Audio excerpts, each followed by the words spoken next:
For problem number 11, we're given the fact that there are pennies, dimes, and nickels. So x is going to equal the pennies, y is going to equal the dimes, z is equal to the nickels.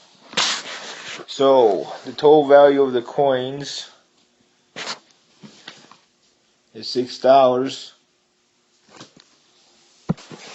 Okay, there are 150 coins, which is a piece of information that didn't give you.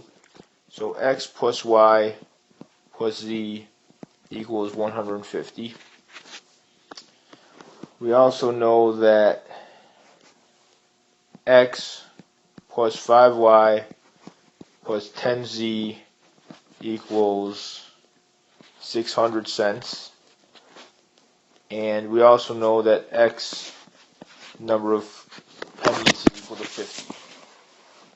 So in order to do this, we're going to set up a matrix that goes 1, 1, 1, 150, 1, 5, 10, 600, and 1, 0, 0, 50. After we set this up, we go to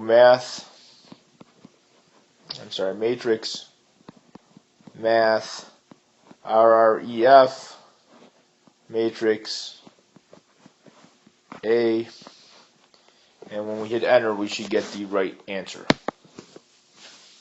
And so when we finish, it says 50, 90, and 10, which means there are 50 pennies, 90 dimes, 90 nickels,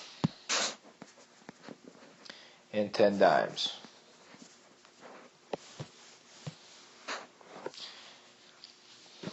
So in this first problem, we'll do x equals so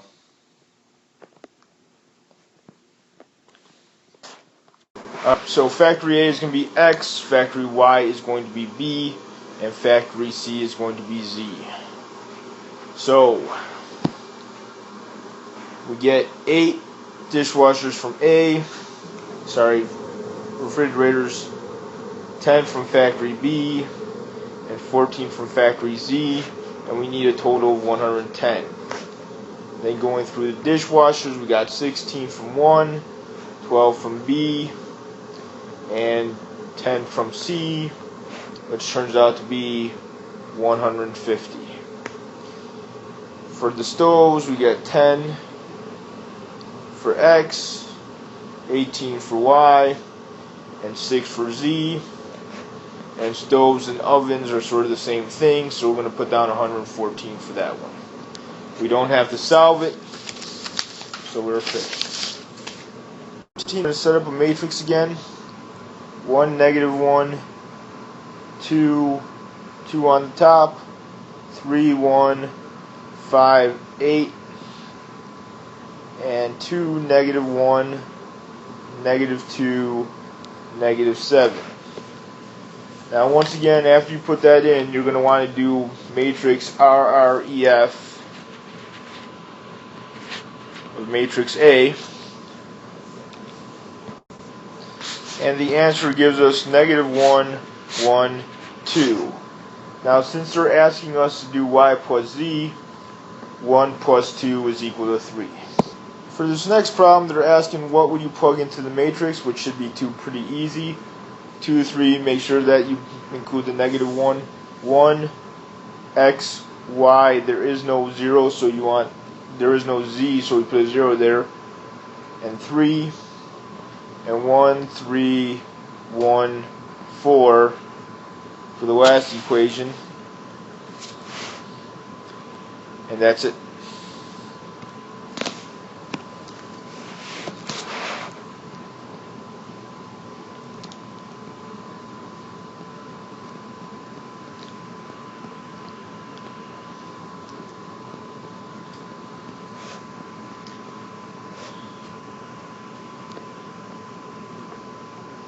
Alright, so what I'm going to do is, since we want to know what f of x is equal to -18, I'm going to plug them into both. For this one, I can only get a negative answer because it says x has to be less than 0. So 5x minus 3 equals -18. I add 3. 5x is equal to negative 15. Divide by 5. X equals negative 3. For this answer, I need the answer to be positive. I subtract 1, I get x equals negative 19, which is most surely not positive. So I cross that out, and so the answer is only x equals 3. Alright, for this next one, we have this graph.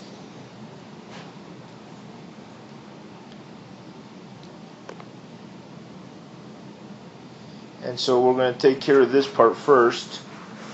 And so that is simply the equation y is equal to negative 2, where x is less than or equal to negative 3, because this is the stuff that's going to the left of negative 3.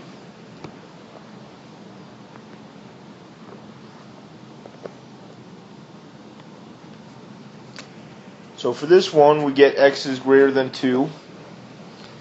And since I want to figure out the equation, I find out that the slope is 1 over 1, so I'm going to do x. And then if I continue on this way, and I draw this, the y-intercept is at negative 1. So my y-intercept in y equals mx plus b is x equals negative 1.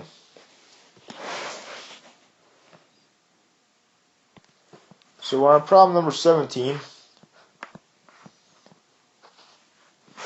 and we have this graph that looks like this, and so I'm going to use black for this part of my graph, and so that's for when x is less than 0, and I know it's less than 0 because there's the open circle.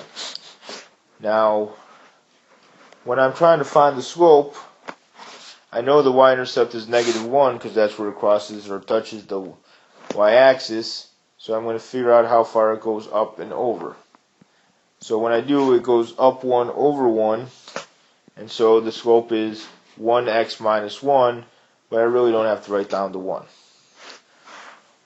Over for this one, we're going everywhere to the right of 0, including 0, because it had the closed point.